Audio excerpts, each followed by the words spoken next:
Numa reunião online, líderes dos partidos no Senado discutiram a abertura da CPI do MEC. Depois, o presidente do Senado, Rodrigo Pacheco, disse que a CPI pode sim acontecer, mas só depois das eleições de outubro. Um pedido, segundo ele, da maioria dos líderes. Evitar que o período eleitoral, que é naturalmente um período em que há uma politização e acaba partidarizando as discussões, que esse período eleitoral evite contaminar um processo de investigação da CPI, que naturalmente, necessariamente, precisa ser uma investigação minimamente isenta e imparcial no momento de mais regularidade, mais normalidade do funcionamento parlamentar, que não é o caso de um período eleitoral.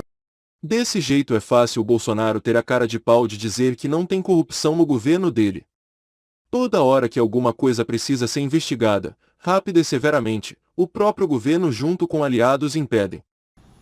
Presidente Bolsonaro, qual o principal feito do seu governo que você considera que foi assim marcante do seu governo? Tem algumas coisas, né? Há pouco tempo você não via as cores verde e amarela por aí. Hoje não é, você vê em qualquer lugar, uma bandeira na janela, uma fazenda, uma vara de bambu, um pano verde, amarelo, azul e branco lá em cima, tá? A volta do patriotismo. Minha continência, a bandeira americana.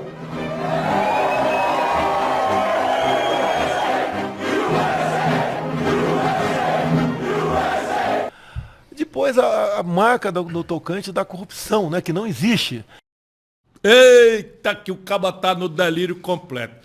Aí você vê o seguinte, um governo que está descambando por fim, perguntado dentro de uma bolha, portanto, totalmente planejado, qual é a grande marca do governo dele, o cara se sai com essa. Ô Bolsonaro, o verde e amarelo, o azul e branco, não é? É uma cor que nos pertence.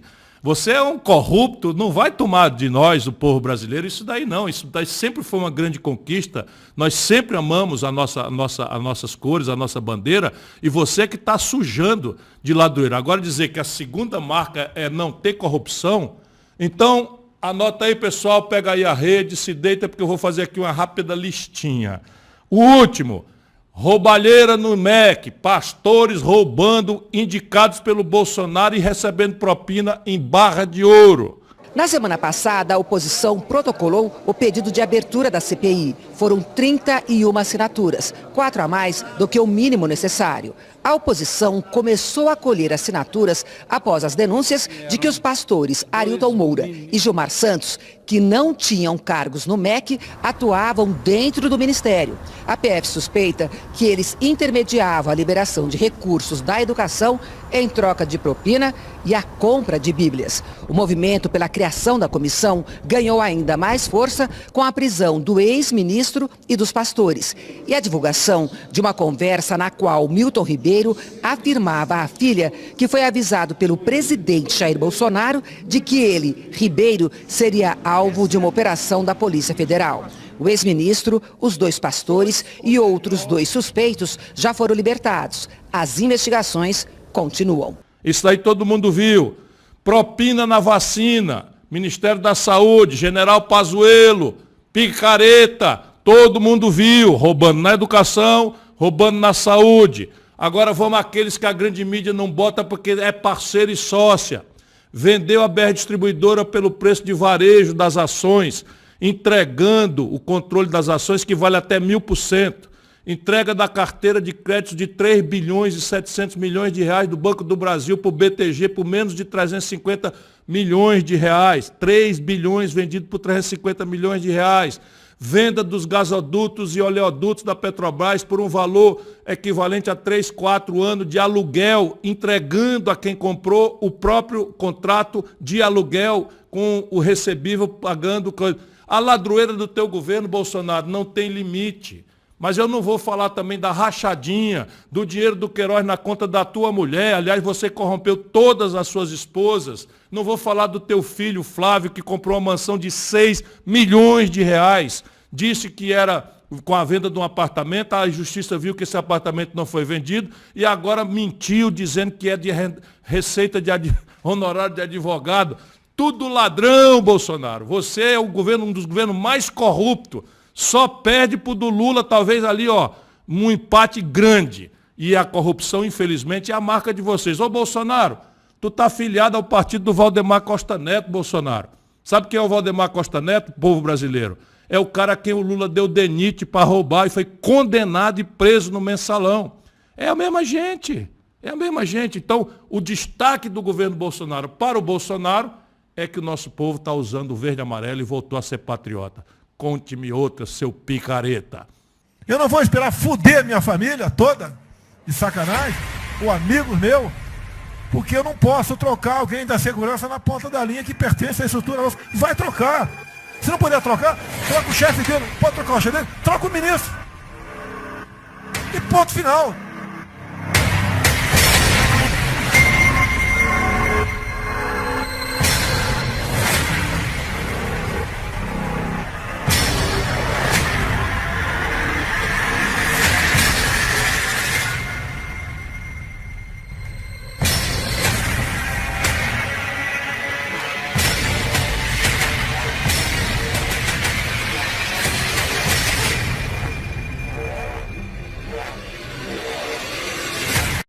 Agora, Ciro Gomes diz como lidaria com casos de corrupção no seu governo.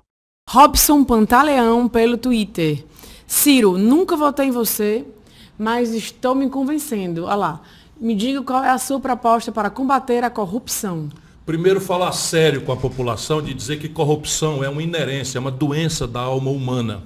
Aonde há relação de poder econômico com poder político, acontecerá sempre a possibilidade de corrupção. Portanto, é mentira o que o PT sempre disse, que chegasse no poder e acabar com a corrupção e viraram os maiores corruptos da história brasileira. Como era mentira o que o Bolsonaro prometeu, que ia acabar com a corrupção e está agarrado com os mesmos corruptos, etc. O que eu posso garantir? É que eu vou assumir com aquilo que eu disse nos meus governos aqui. Eu não roubo e também não deixo roubar, porque são duas tarefas. Como é que a gente faz para então prevenir? Como o presidente não rouba e não deixa roubar, eu brinquei com o meu secretariado e com as pessoas que me auxiliaram. Ninguém rouba nesse governo. O que quer dizer na prática o seguinte: todos assinarão um compromisso, os cargos de confiança, todos assinarão um compromisso de não ter sigilo bancário, sigilo fiscal, e todos eles serão comprometidos com a seguinte prática, que eu fiz quando fui governador. Acusações genéricas, todo político é ladrão, então a gente segue a banda, não faz de conta que não é conosco.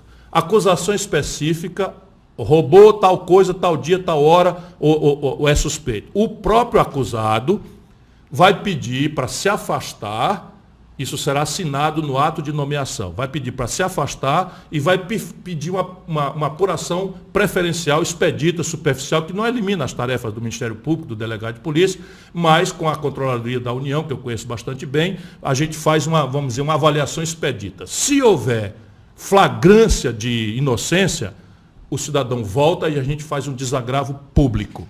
Se houver indícios, ainda que não provados, de que aquilo tem fundamento, ele sai do governo e será agora problema da polícia e das autoridades, a quem eu prestigiarei com autonomia completa, porque hoje o Bolsonaro está controlando parte importante das instituições brasileiras, no Ministério Público e na Polícia Federal.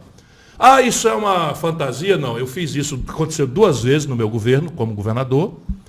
O secretário de Justiça e um cara da autarquia metropolitana de Fortaleza.